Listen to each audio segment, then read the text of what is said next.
Hello बच्चा party, how are you all. I hope सब ठीक हैं, सब अच्छे हैं। वैसे अच्छे तो नहीं होंगे, मुझे पता है कि आप लोगों का बुरा हाल हो रखा है इस टाइम पर। आधे जो हैं वो कंपार्टमेंट के चक्करों में फंसे हुए हैं और आधे वो हैं जो रीचेकिंग रिवोल्यूशन के वजह से पागल हो रहे हैं, है ना। मुझे पता है ये प्रॉब्लम आप लोगों को फेस हो रही है। देखो, कुछ स्टूडेंट्स ऐसे होते हैं जो पास आउट होकर निकल जाते हैं, कुछ स्टूडेंट ऐसे होते हैं जो बैड लकली जो है वो वहीं पर रुक जाते हैं और उनको कोई गाइडेंस की मतलब गाइडेंस कहीं से नहीं मिल पाती। इस वजह से वो गलत डिसीजन ले लेते हैं और वहां से उनको प्रॉब्लम जो है वो काफी सारी सामना करना पड़ जाता है। ठीक है, तो इस कंडीशन में अब आप लोगों को क्या करना है, कौन सी चीजों का ध्यान रखना है। रीचेकिंग एंड रीवैल्यूएशन और उनके डीएमसीज के बारे में स्पेशली वीडियो है। ठीक है, इससे पहले मैंने एक वीडियो में आप लोगों को बता दिया था शायद कि रीचेकिंग रिवैल्यूएशन के लिए शॉर्ट्स में बताती रहती हूँ, बट एक मेजर डिफरेंस आप लोगों को बता देती हूँ अगर इन फ्यूचर आप ये दोनों चीजें करवाते हैं। ठीक है, सबसे पहली चीज तो ये एक फॉर्म है। कौन सा फॉर्म है? जो बोर्ड एग्जाम्स का जब रिजल्ट आता है उसके बाद हर स्टूडेंट्स के लिए ये फॉर्म निकलता है। क्यों निकलता है? ताकि अगर आप अपने मार्क्स से सेटिस्फाइड नहीं है सो आप रीचेकिंग या रिवैल्यूएशन की तरफ जा सकते हैं। ठीक है, एचबीएससी बोर्ड हो सीबीएसई बोर्ड हो, दोनों के लिए वीडियो है, तो ये आप कर सकते हैं। ध्यान क्या रखना होता है, इसके लिए एक पर्टिकुलर डेट होती है, उसी डेट पर आप लोगों को फॉर्म फिल करना होता है। उसके अलावा आप फॉर्म जो है अपनी मर्जी से फिल नहीं कर सकते। ठीक है, फॉर्म फिल करने के बाद आप लोगों की जो शीट्स हैं वो दोबारा से चेक की जाती हैं, देन आप लोगों का रिजल्ट जो है वो अपडेट होता है। ओके, अब मेन बात ये आती है कि मैम रीचेकिंग सही है या रीवैल्यूएशन सही है। तो यहाँ पर बच्चा मैं आपको बताऊंगी कि रीचेकिंग और रिवैल्यूएशन में बहुत ही माइनर सा डिफरेंस है। रीवैल्यूएशन के अंदर जो है आप लोगों के पेपर जो है वो दोबारा से एक नया टीचर चेक करता है।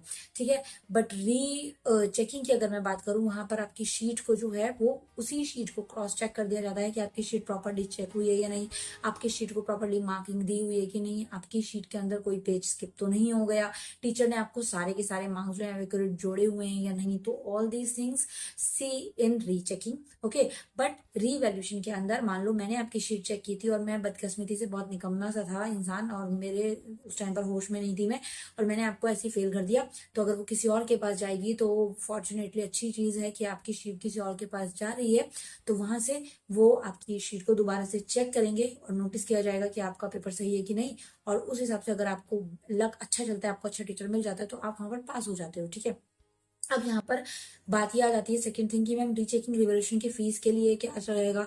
तो बच्चा रीचेकिंग के अंदर मेहनत कम है तो ऑफ कोर्स इसकी फीस थोड़ी कम रहती है, बट रीवैल्यूएशन के अंदर मेहनत थोड़ी सी ज्यादा है क्योंकि वह नया बंदा चेक कर रहा है, तो ऑफ कोर्स आपकी फीस जो है ये लोग ज्यादा देखने वाले हैं। ठीक है, एक तो ये चीज क्लियर हो गई। तो आप लोगों को जाना किस साइड पर है अगर आप कभी इन फ्यूचर रीचेकिंग रिवोल्यूशन करवाते हैं। तो सिंपल सी चीज है, अगर आप अपने मार्क्स से 200% सिक्योर मतलब है कि मेरा पेपर बहुत बढ़िया गया था, तो आप रीचेकिंग में भी निकल जाएंगे। ठीक है, बट अगर आप 50-50 रेशो के अंदर रीचेकिंग या रिवैल्यूएशन का रिस्क उठा रहे हैं तो आप रिवैल्यूएशन करवा सकते हैं क्योंकि उसमें चांसेस रहते हैं, क्योंकि आपकी शीट कोई और चेक कर रहा है। तो अगर कोई और अच्छा टीचर आपको मिल जाता है तो उस कंडीशन में आप निकल भी सकते हैं। ठीक है, बट यहाँ पर कोई एश्योरिटी नहीं होती, कोई भी गारंटी नहीं होती कि आपको वो बंदा पास करे। अगर आप करके आए हो ना तो डेफिनेटली निकल जाते हो। ठीक है, बट 5-10 नंबर 15 नंबर का बच्चे रिस्क लेते हैं और फॉर्म को भरते हैं तो उससे प्रॉब्लम आती है, नहीं निकल पाते। ठीक है, अब उसके बाद में एक और क्वेश्चन आता है कि मैम क्या सच में इसमें मार्क्स बढ़ते हैं। तो ये ऑफ कोर्स बढ़ते हैं मार्क्स, ऐसा नहीं है कि मार्क्स नहीं बढ़ते।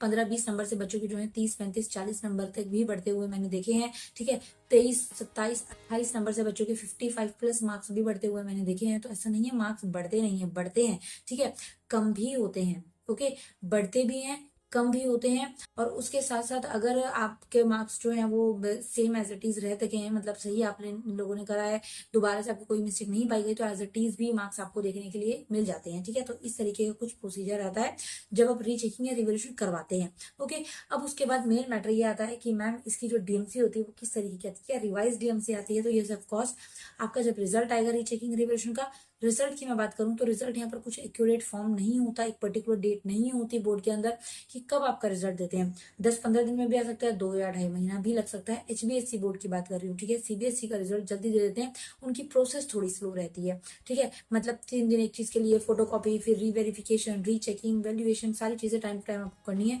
अगर आप एक भी स्टेप को छोड़ देते हैं तो सारी प्रोसेस पानी में चल जाती है। ठीक है ना। अब रीचेकिंग और रिवैल्यूएशन की अगर मतलब डीएमसी की बात करूं मैं, अगर रिजल्ट की बात करूं तो रिजल्ट के अंदर वो आपकी किस्मत है, जितना जल्दी रिजल्ट आ जाए अच्छी बात है।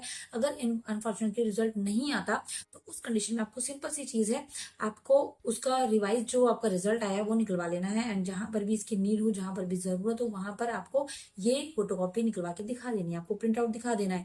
आई नो कई कॉलेजेस यूनिवर्सिटीज नहीं मानती, वो यही बोलती हैं कि भाई पास हुए वाली डीएमसी दिखाओ, बट डीएमसी इतनी जल्दी नहीं आती बच्चा, ठीक है। आपका रिजल्ट का 1-1.5 महीना हो जाता है, 2 महीने हो जाते हैं, उसके बाद आपकी डीएमसी आपके पास पहुंचती है। वो भी अगर आप ओपन से हो या फिर आपने सीटीपी कैटेगरी से पेपर दिया है तो आपकी डीएमसी जो है वो I think board by post आपके घर पर आती है, ठीक है। But if you are a regular student so DMC आपकी स्कूल में आती है, तो आपको वो स्कूल से कनेक्ट करवानी पड़ेगी, ठीक है।